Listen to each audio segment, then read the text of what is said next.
Here we are in the Northwest Castle, and we're about to square off with ASTOS.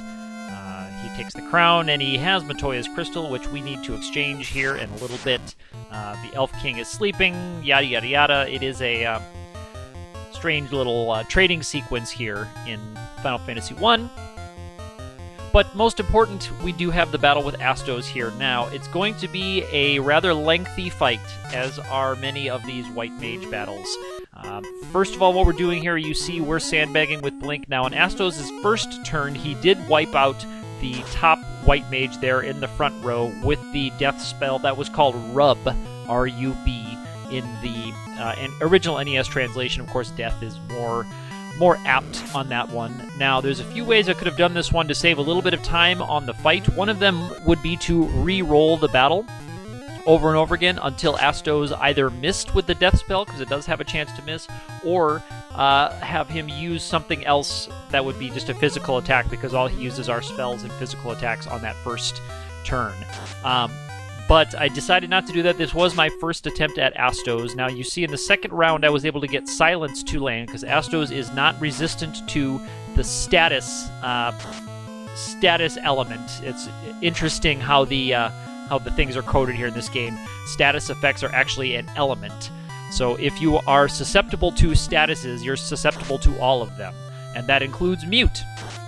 And Mute does not wear off throughout the battle. So Astos is completely muted. All of his spells will fail, as you saw Fire 2 there. Fyra failed. So from this point on, the only threat to the White Mages would be his physical attacks, but they have got the Blink protections up. So at this point, it is now down to wearing down his 168 hit points, one or so at a time, hoping for criticals. So a few things to talk about here. In terms of how the game works, let's talk about physical attacks and spells for enemies. When an enemy gets a turn, the first thing it checks for is to see if it needs to run away from the battle. There's a calculation based on the enemy's morale and the party's level that pops up a little bit later in the game. If you are fighting vastly underpowered enemies, they will actually flee from battle. So that's the first thing it checks. After that, it checks to see if it should cast a spell. And it does that by rolling a number between 0 and 128. 1 and 128. And if that number is lower than the percent to cast spells, then they cast it. So, for example, Astos here has a 96 out of 128 chance to cast a spell. So it rolls a number between 1 and 128. If that number is 96 or lower, he will cast a spell. If that number is not 96 or lower, if it's higher than 96, he will check to see if he uses a skill. Those are different than spells. Astos here does not have a skill. That's 0 out of 128, so it will not land a skill. And if it fails to use a spell or a skill, it will default to a physical attack. So Astos is 96 out of 120, I think is a 3/4 chance to use a physical attack. So something I could have re-rolled this battle, hoping to get the 1 in 4 chance that he would use a physical attack on the first round and not kill a mage, but I decided not to do that again, as I've said. Once they cast a spell, if they roll to cast a spell, they will cast the next spell in their spell rotation.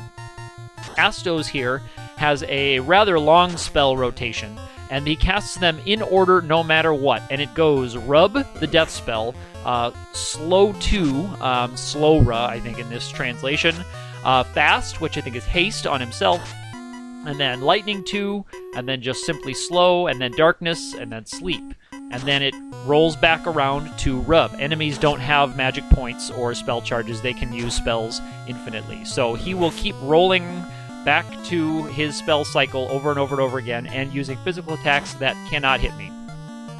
So we're basically at a standstill here, except my mages can do just a little bit of damage to him. You can see the 1 hit point. Now, he has a defense rating of 40, and my Iron Hammers are not able to get past that. The Iron Hammers just can't penetrate that defense. They have the very low attack. I think it's 9 is the attack of the Iron Hammers. 9 to 18 is their damage range. Now, critical hits can get through the defense. Critical hits, the way their damage is calculated, is if you do land a critical hit, it is a normal attack without the defense, plus a normal attack with the defense. So you get 2 attacks from the attack number to twice the attack number. One of them has the defense subtracted out of it to a minimum of 1. The other one does not. So you actually see in this battle we get at least 1 critical on him that it actually does a normal amount of damage.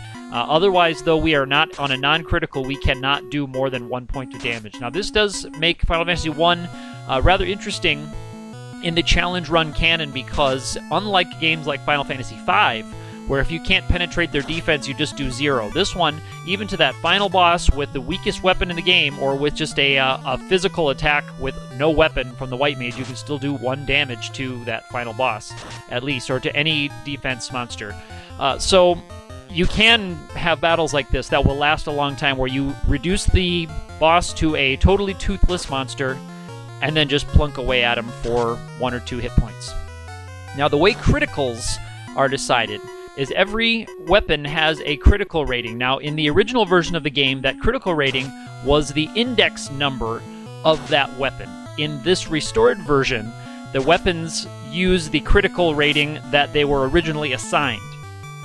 It was a programming bug that checked the wrong address for criticals, and this is a way that the White Mages actually have a slight handicap for this, because the index number of this hammer is 5, but its crit number is 1, and I'll talk about how the crit roll works. On the same attack roll that we talked about in the Wizards video, it rolls the number between 0 and 200 to see if it's lower than the adjusted base chance to hit. That's the one that's 168 plus the accuracy of the attacker minus the evasion of the attackee.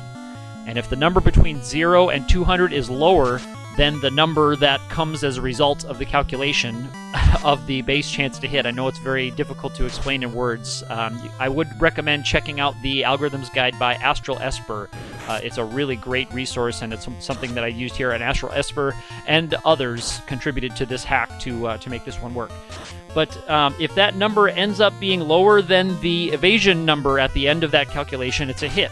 If that number happens to be lower than the critical rating of the weapon, then that hit will register as a critical. Now, the weapon index number of the Iron Hammer, as I said before, was 5. So if the 2-hit number that rolls between 0, 0 and 200 was lower than 5, that means 0, 1, 2, 3, 4, or 5. I think it's less than or equal to.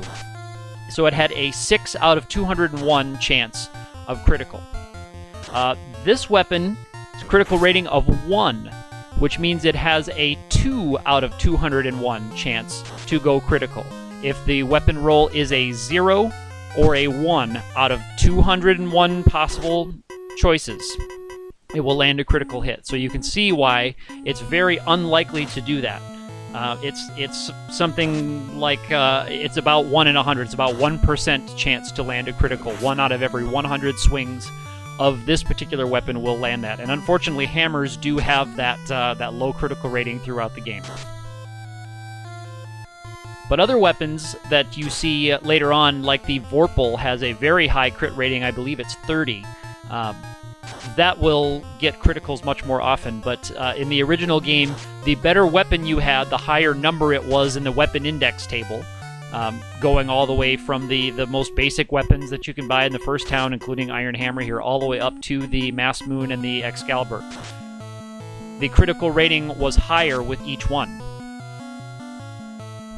So it's very interesting that the White Mages actually get a bit of a handicap here with this one. And actually, I believe most classes do for most weapons throughout the game get a handicap with this hack because of that critical range, because the weapon index number for most weapons is higher than their crit rating. And later on, when you have softer weapons that would have a lower crit rating, or less sharp weapons, I should say, like hammers, it really makes a big difference, because these, again, the most advanced hammers have that. There was a 23 damage critical hit right there on Astos, so that was the case of bypassing the defense on one of those damage rolls. So that was actually a pretty significant chunk of his hit points. Again, he has 168. You're supposed to take him down with magic in this one, but his magic defense is also fairly high.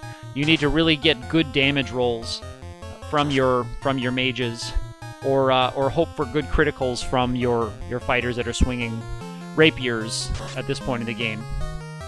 You can also bring silver swords into this to bump your damage up a little bit more if you can spend or save up all that money to get the silver swords in Elfland before you get here. Now, unfortunately, this is the best weapon that the white mages can use for now, is these iron hammers. I will get the mithril hammers or the silver hammers once we finish the trading sequence here, but for now, this is kind of the last challenge of the early game, is fighting Astos here before we get the Mystic Key, which unlocks a whole bunch of interesting treasures. But looking forward in this game, and things I'll have to do for a lot of bosses, we'll follow just this same pattern. Turn the boss into a toothless enemy, either by silencing them for spells or buffing up our own resistance to the elements. We can cast things like bar fire, bar ice, and bar lightning. They are Aether, A-lit, and A-ice in the old translation. That will protect us from elemental magic.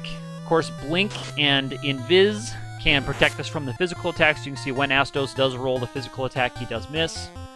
And then after that, we're just going to go to work with weak weapons.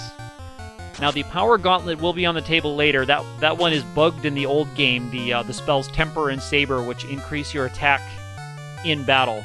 Those spells are bugged and do not work at all, but in this hack, they do work. So I will be able to overcome strong defenses like this by using the Power Gauntlet to boost the attack of these white mages. That'll also be critical in the last battle of the game when I fight Chaos. The Mass Immune will be an absolute essential pickup for this party.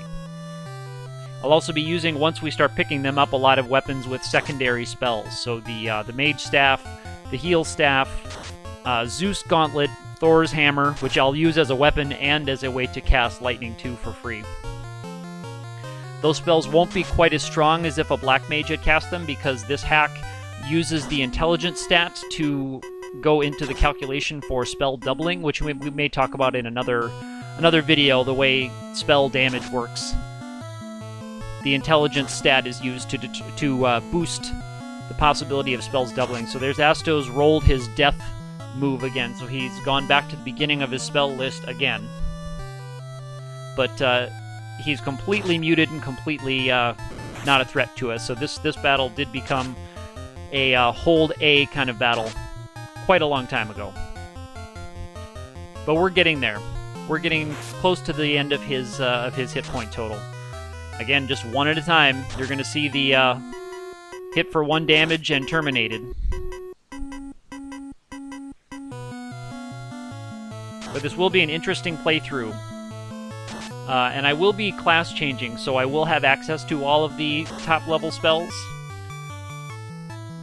But the white mages still are going to be, I think overall they're going to be handicapped by playing with this restored hack. But we will see. There's a lot of things that I probably have not considered yet, and trouble that I may yet get into. And there goes Astos. Astos is terminated. So now we get the crown and the crystal eye to bring to Matoya, who gives us the herb to bring to the sleeping elf prince, who gives us the mystic key that we can use to pick up all of the great treasures that we will have. So do subscribe. Let me know what you think. There will be more of these coming throughout the rest of this run. Get in touch with me on Twitter at active_ATE. Twitch, I'm there. YouTube, I'm here. And look for the write-ups on Skirmish Frogs.